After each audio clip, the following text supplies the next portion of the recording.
ब्रह्मा बाबा ने अपने जीवन में बहुत ही विशेषताएं धारण की।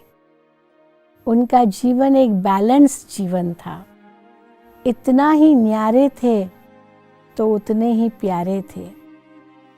हमने उनके जीवन में देखा कि एकदम न्यारे बन जाते थे, जैसे संसार से बिल्कुल उपराम, एकदम एकांत में चले जाते थे। और फिर बाबा को देखते थे, इतने प्यारे, सबके लिए इतना प्यार बरसाते थे।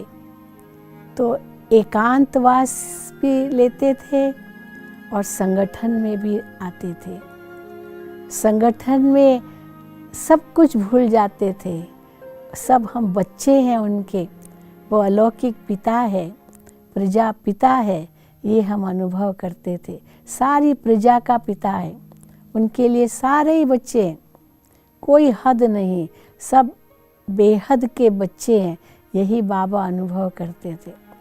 तो जितने ही न्यारे थे उतने ही सबके प्यारे थे। और कई प्रकार के जीवन में उन्होंने बैलेंस किए। कहाँ एकदम रमणीक थे और कभी कभी एकदम गंभीर हो जाते थे। हंसाते भी थे, बहलाते भी थे, बच्चों के साथ खेलते भी थे, सब कुछ करते हुए और फिर देखो एक सेकंड में न्यारे बन जाते थे। इतने गंभीर जैसे कि ये बिल्कुल उपराम है। तो कहाँ हर्षितपना और कहाँ गंभीरता, दोनों का सुंदर बैलेंस बाबा रखते थे। कहाँ एकदम न्यारापन और कहाँ इतना प्यारापन, ये सुंदर बैलेंस बाबा के जीवन में देखा। एकदम उपराम हो जाते थे, जैसे कि मेरा कुछ नहीं है और या मेरा सब कुछ है, ये सारा संसार ही हमारा है और मेरा कुछ भी नहीं है। तो ये जो न्यारापन और प्यारापन का अनुभव हमने बाबा से किया, उसके आधार से हम सब आत्माएं उनके प्रति आकर्षित हुए। बाबा का लौकिक परिवार उनके साथ था, लेकिन एक सेकंड में न्यारे हो गए। बस एक ही लगन थी कि मुझे अपना जीवन श्रेष्ठ बनाना है, पावन बनाना है, और सबको यही प्रेरणा देते रहे। परिवार वालों को भी यही प्रेरणा देते रहे, जो भी आत्माएं आती थी उनको भी यही प्रेरणा देते रहे कि अपने जीवन को श्रेष्ठ बनाओ, आचरण अपना ऊंचा बनाओ, मानव को देव बनाना है, यही भगवान का हमें संकेत मिला है, इस संसार को बदलना है।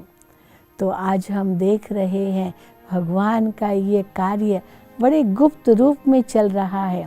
निमित्त तो प्रजापिता ब्रह्मा बाबा को बनाया, वो हमारे लिए प्रेरणा स्रोत थे, लेकिन आज उन्होंने इतनों को तैयार किया और सब जो उस समय 300 साढ़े 300 बहनें थी, वो सब हमारी दादियाँ बनी और उनसे ही आज अनेकों ने, लाखों भाई बहनों ने प्रेरणा ली है और ये ईश्वरीय विश्वविद्यालय आज इतना आगे बढ़ चुका है।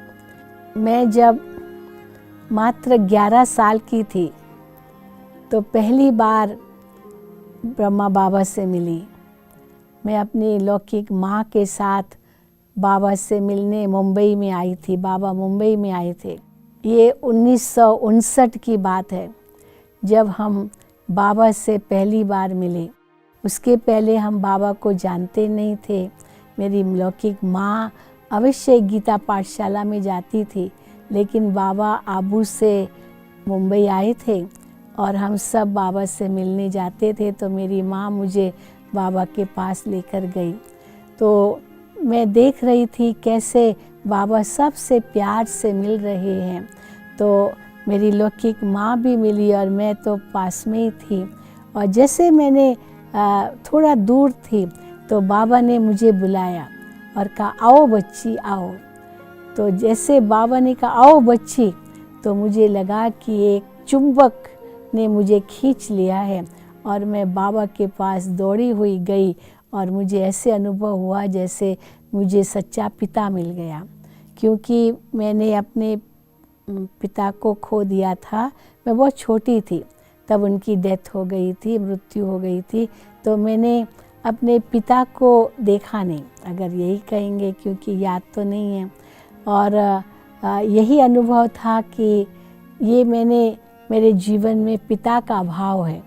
तो जैसे बाबा ने कहा आओ बच्ची आओ, तो मुझे लगा मेरा सच्चा पिता मिल गया और बाबा के पास गई और बाबा ने उसी समय मुझे एक वरदान दिया कि बच्ची अपने पिता के पास वापस आ गई।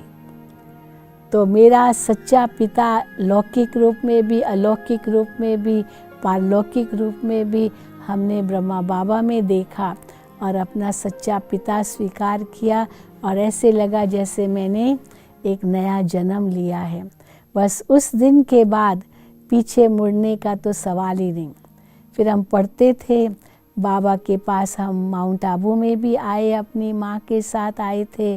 बाबा के सामने हम प्रवचन देते थे, बाबा के सामने कविता सुनाते थे, बाबा को बहुत अच्छा लगता था, इंग्लिश में भी सुनाते थे।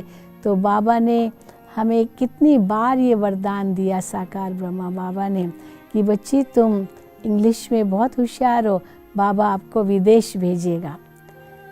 मेरे मनचित में भी नहीं था, लेकिन बाबा सदैव ये वरदान हमको देते रहे और बाबा कहते थे तुम आगे पढ़ो, पढ़ाई करो और एक दिन बाबा आपको विदेश भेजेगा।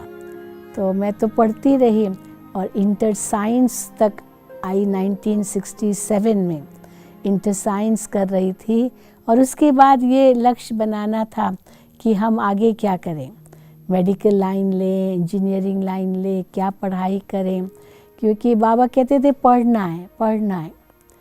परंतु जब 1967 में जब मुझे निर्णय करना था कि आगे क्या करना है, तो मैंने बाबा को पत्र लिखा, क्योंकि घर में सब कह रहे थे डॉक्टरी पढ़ो, मेडिकल लाइन लो। तो हमने बाबा को पत्र लिखा कि बाबा अब मैं क्या करूं, आपके ही कहने पर पढ़ाई की, हमें तो ये सेवा करनी है, लेकिन आपके आज्ञा अनुसार पढ़ाई की, अब आगे क्या करना है। तो बाबा ने मुझे पत्र लिखा और हमें आज्ञा दी कि बच्ची अभी तुमको रूहानी डॉक्टर बन करके विश्व की सेवा करनी है। ये बाबा ने मुझे वरदान दिया।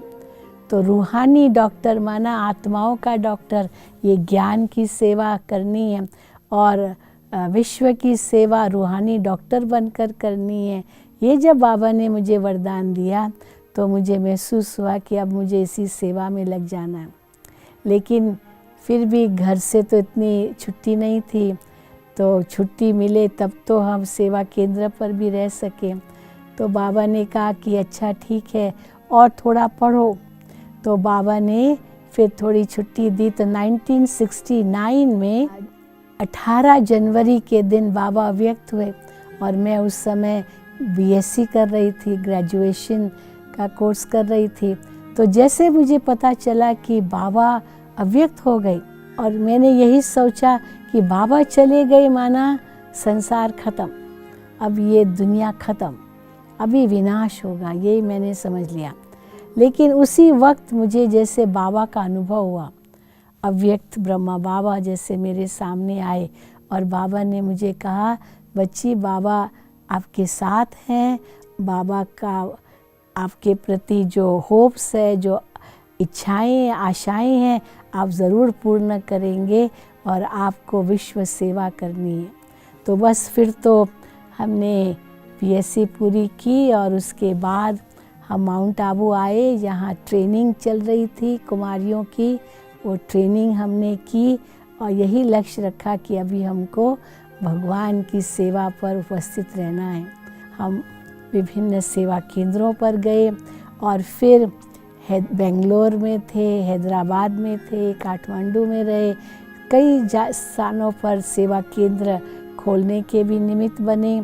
और फिर उसके बाद 74 में बाबा ने मुझे अफ्रीका भेजा, अफ्रीका और फिर उसके बाद मॉरिशस।